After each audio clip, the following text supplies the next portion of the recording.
ยังมีแอร์อยู่ได้ละเนาะบ้านเพิ่นเนาะส่วนสิได้มาให้คนสมัยนี้ได้เห็นเล็กล้วนๆเนาะอันนี้จะไปจับได้หนาวกว่านี้นะติดมือเนาะเลยเดี๋ยวสิพาเข้าไปให้น้องเลยปี1941ปี 1945ทางรถไฟนี้จะเป็นสมัยสงครามพี่น้องลำเลียงเสบียงเพื่อสงครามเยอรมันกับสหภาพโซเวียตตะกี้ยุคสงครามโลกครั้งที่สองเห็นตั้งแต่อยู่ในหนังค่ะเห็นว่าพี่น้องเลยหนังไทยก็เป็นหนังขุนพันธ์เพราะว่าขนาดพี่น้องเลยกลัวสิได้เห็นเป็นสมัยนี้พี่น้องเลยเบิ่งสมัยตะกี้หัวรถไฟตะกี้เห็นเท่าไหร่เขาอยากมาเบิ่งมาถ่ายขนาดพี่น้องตัวนี้นะมากเลยเห็นแล้วแบบสปานย้อนยุคตะกี้เลยไฟรัสเซียพี่น้องเลยทั้งแก้สินค้าแล้วก็รถโดยสารอยู่ในเดียวกันพี่น้องเลยสมัยมอสโกแล้วก็ไปจีนมองโกเลียนี่พี่น้องอากาศ 12:47 นาทีท้องฟ้าตะเวนวันนี้อากาศหนาวได้พี่น้องแต่หากมีแสงแดดนี่ตะเวนยูรัสเซียจะเป็นอย่างนี้พี่น้องเลยมันจะขึ้นเสลี่ยงแบบนี้เนี่ยในช่วงนี้ได้พี่น้องเลยผู้ใดรู้ว่าอยู่ประเทศอื่นว่าอยู่บอนอื่นเดี๋ยวจะเป็นอย่างไรต่างกันได้พี่น้องเลยโลกใบนี้ก็ได้เนาะแสดงว่ารัสเซียนี่อยู่ทางเงียงๆนั่นหนึ่ง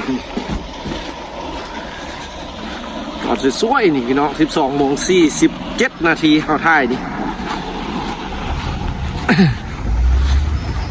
บ้านเทินเว้นกันสิเป็นแนวนี้ท้องฟ้าแดดอยู่ได้พี่น้องมีแดดอยู่ได้ช่วงนี้นะแต่หักหนาวอากาศกระสิบประมาณนี้แหละพี่น้องอยู่รัสเซียแต่รถเตะอย่างละควันกุ๊บแบบมันออกจากท่อควันมานะมาเจออากาศเย็นกระสิเป็นประมาณนี้พี่น้องย่างลิ้นเนาะย่างลิ้นจากน้อยตอนสวยๆอยู่บ้านเถอะ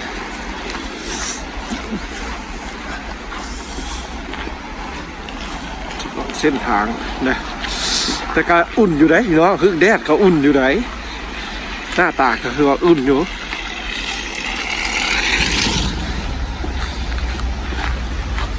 หักอยู่ได้12:47 นาทีเด้อนี่พี่น้องเลยท้องฟ้าตะเวนก็สิประมาณนี้12:47 นาทีตอนนี้พี่น้องเขากระทายให้เบิ่งอย่างนิดเนาะอย่างนิดจากพืชจากข้าวแล้วกระทายบรรยากาศให้พี่น้องเบิ่งนำอยู่บ้านเถิดช่วงนี้เราเป็นเมียนหิมะอย่างเดียวรัสเซียพี่น้องบ้านข้าเจ้านะอากาศจะสีเป็นไปประมาณนี้แหละออกเขตชุมชนหมู่บ้านเขตใกล้ตัวเมือง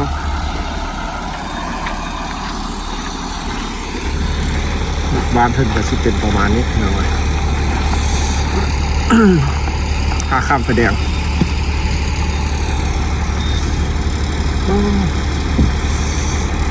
กระหนาวคักรู้พี่น้องเลย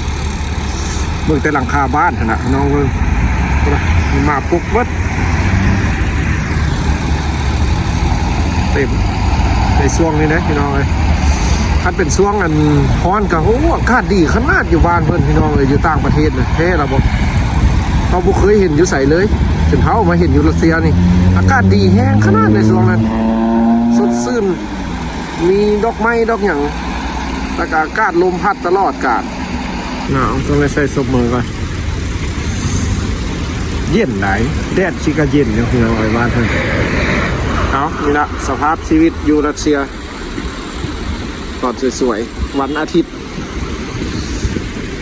เดือนหนึ่งวันอาทิตย์เดือนหนึ่งแล้วพี่น้องเลยออกจากเนี่ยเราผมยังเปียกเลย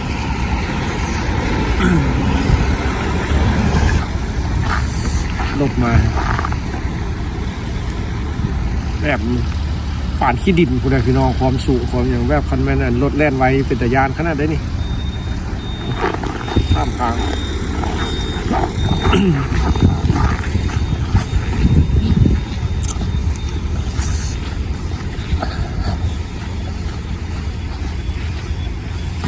กลับบ้านเมือง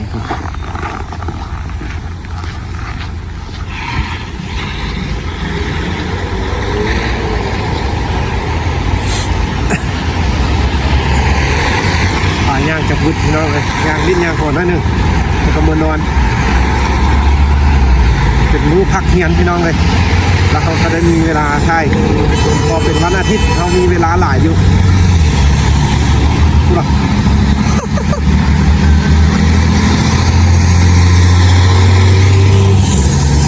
รถแก้หิมะ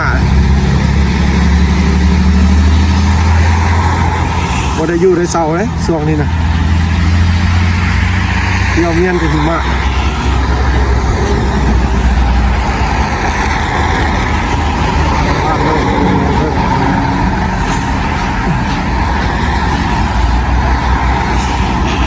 เอาอย่างนี้นะบรรยากาศพี่น้องเลยเส้นทางซานเมืองหลังคาบ้าน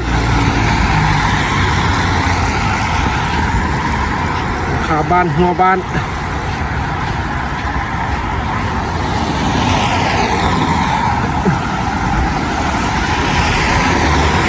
ย่างลิ้นเนาะเบิ่งพอสิได้ดุนบัดใดมื้อนี้นะว่าอยากไปดุนเบิ่งสิได้ดุนบัดใด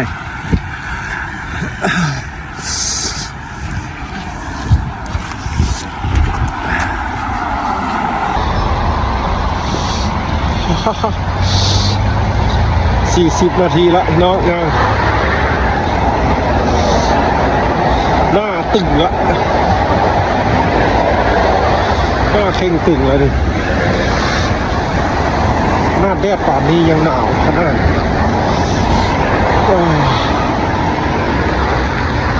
เอาพี่น้องเลยบ้านเพิ่นเด้อนี่เด้อมาเสียตอนสวยๆฟ้าแจ้งเงาขนาดวันนี้นะเห็นละเอียดขนาดเส้นทางย่างกันเลยสะอาดเพิ่นก็อนามัยให้ตลอดพอบ้านเขาเจ้ามากย่างพี่น้องเลย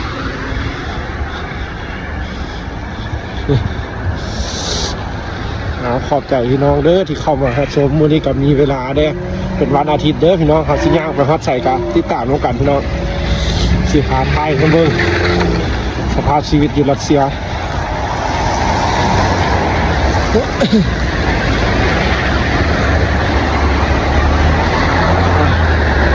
เบิ่งตะเวนก็สิประมาณนี้แหละมันจะสวย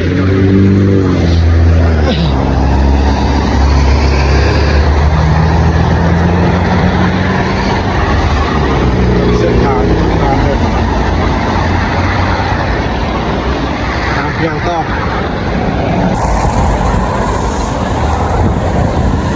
แล้วก็หนาวแล้วได้น้อยเบิ่งหลังบ้านเนาะ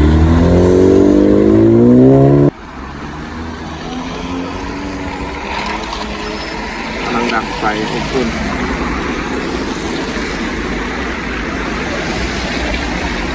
มันจะมีสั้นพื้นใต้ดินนี่ได้พี่น้องบ้านเลย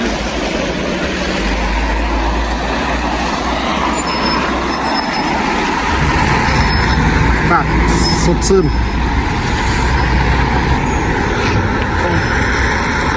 หน้าแดงละพี่น้อง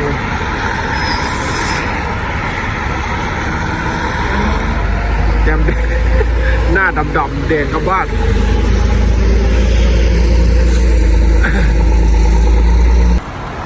บ้านนี้น่าจะน้อยราคา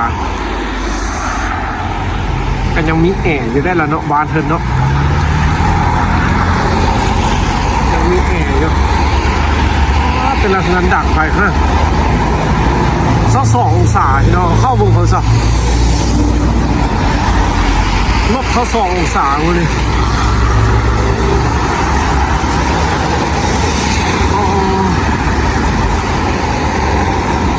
สมควร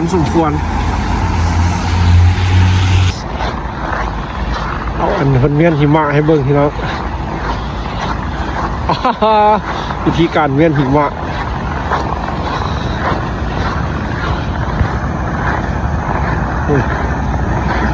ซ้ำกับมือปัดใส่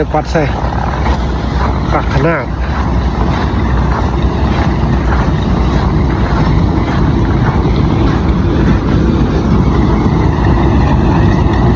ว้าขักขนาด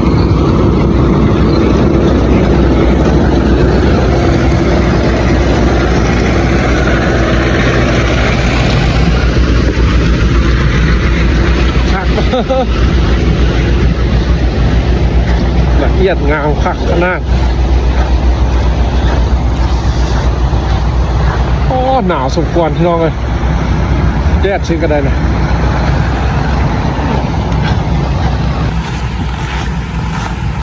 เนื้อเมียนหิมะปัดใส่ป่านอันคนเห็ดเลยป่านมีมือโอ้เย็นเลยพี่น้องเย็นทุกคน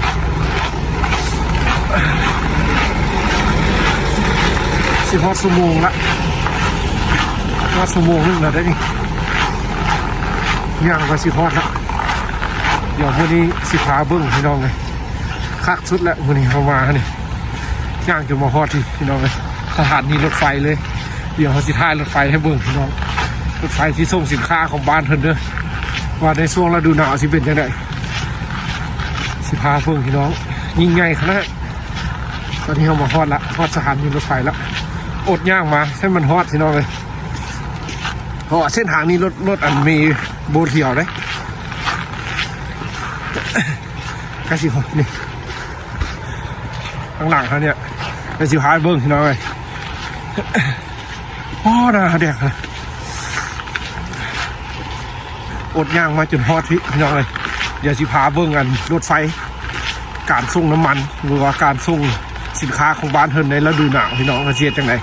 เขาก็ไม่ได้มาถ่ายฤดูหนาวจักเถื่อแล้วก็สิหาเบื้องหัวรถไฟเก่าอีกรุ่นตะกี้ผู้ใดรุ่นเกิดทำอิฐรถไฟพี่น้องเลยไปสิหาเบื้องถ้าผู้ใดยังไม่เคยเห็นแล้วผู้ใดที่เคยเห็นแล้วก็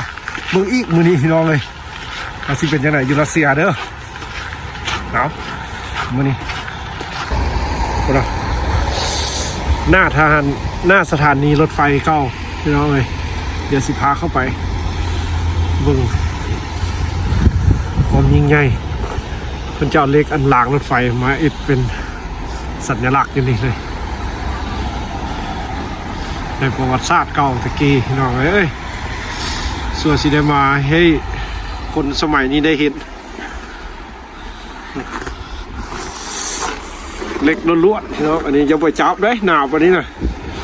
ติดมือพี่น้องเลยเดี๋ยวสิพาเข้าไปพี่น้องเลยปี1941ปี1945ทางรถไฟนี้จะเป็นสมัยสงครามพี่น้องลำเลียงเสบียงเพื่อสงครามเยอรมันกับสหภาพโซเวียตตะกี้ยุคสงครามโลกครั้งที่2พี่น้องรถไฟเก่าสมัยตะกี้สุดยอดเลยเขามากขนาดตัวนี้นะพี่น้องนี่นะเห็นตั้งแต่อยู่ในหนังค่ะเห็นว่าพี่น้องเลยหนังไทยก็เป็นหนังคุณพันธ์เขามากขนาดพี่น้องเลยกลัวสิได้เห็นเป็นสมัยนี้พี่น้องเลยเบิ่งสมัยตะกี้รถไฟตะกี้เห็นเท่าไหร่เขาอยากมาเบิ่งมาถ่ายขนาดพี่น้องตัวนี้นะมากเลยเห็นแล้วแบบสปานย้อนยุคตะกี้เลยแต่ตอนนี้แบตโทรศัพท์เขาสิหมดแล้วเด้อพี่น้องเลยโอ้ยซอกบอลซากก่อนมันเย็นนะอากาศนะมันดูดเอาแบตเตอรี่เขาหมดนะพี่น้องรถไฟเก่าตะกี้เด้อเห็นตั้งแต่ในโทรทัศน์อันนี้ตัวจริงพี่น้องเอ้ยตัวจริงของแท้อันนี้นะจะได้ทีหาเข้าไปเบิ้ง-25 องศาอยู่คนละซ้ำเขาแต่22อยู่อุณหภูมิใน-25 องศาน้องเอ้ยรถไฟบ้านเทินที่น้องเอ้ยใหญ่ขนาดไหนแต่หากรถสินค้าบนยังบุมมาเข้าคิวพี่น้องเอ้ยรถแก่สินค้าพูดอ่ะคันเป็นมาเข้านี่เราเป็นอันจุลูเลยพี่น้องเลยความหนาวความเย็นฤดูหนาวรถไฟของบ้านเฮินพี่น้องเลย เอาถ่ายเบิ่งแบตกับซีเบิร์ดแล้วพี่น้องเลยคำมันดับตอนนั้นคำแม่นถือว่าจบกันเยอะคลิปมันเด้อขอบใจพี่น้องเลยโอ้อยู่คนเศร้าเขา2 องศาไปเบิ่งอยู่อันนั้นเป็น-25 องศาพี่น้องเลยไฟกำลังออกรถไฟจะมาจากคิวโอ้โหเลย8-50 คิวไฟรัสเซียพี่น้องเลยทั้งแก้สินค้าแล้วก็รถโดยสารเยอะเกี่ยวกันพี่น้องเลยไปมอสโกแล้วก็ไปจีนมองโกเลียคาซัคสถานพี่น้องเลยประมาณนี้เอาขอใจพี่น้องเด้อที่ติดตามมาสู่หัวรถไฟรุ่นใหม่กับรุ่นตะกี้พี่น้องเลยนี่อันนี้กำลังสิออกอีกรถไฟโดยสารอันนี้พี่น้องรถไฟสินค้าหันบ๊อบยาวๆเลยพี่น้องเลยเพื่อนได้เข้าคิวนะจากกีสั้นจากกีเลียงโมโหเลยพี่น้องเลยนี่ก็คือบ้านเพื่อนพี่น้องเลยรถไฟรัสเซียไปข้างหลังเขาแล้วชิแมนไปมอสโกพี่น้องเลยขึ้นไปทางเหนือที่ราชิไปทางไปหาคุณละขั้วโลกเหนือไปคุณละพี่น้องเลยอิลากิดไปคุณละเมืองยาคิดนี่สำหรับบ้านเพื่อนพี่น้องเลยรถไฟบ้านเพื่อนมาสุดท้ายให้เบอร์พี่น้องเลยสำหรับมื้อนี้เด้อสิจบคลิปเท่านี้พี่น้องเลยเจอกันมื้อหน้าพี่น้องเลยสำหรับมื้อนี้เข้าใจหลายๆเขากันมาไทยย่างมาจนฮอดที่5 เข่งพี่น้องเลย22 องศาอยู่คนละซับแต่ยวนอุณหภูมิที่คนตั้งไว้แล้วแม่น25 องศาพี่น้องเลยลบ25 องศา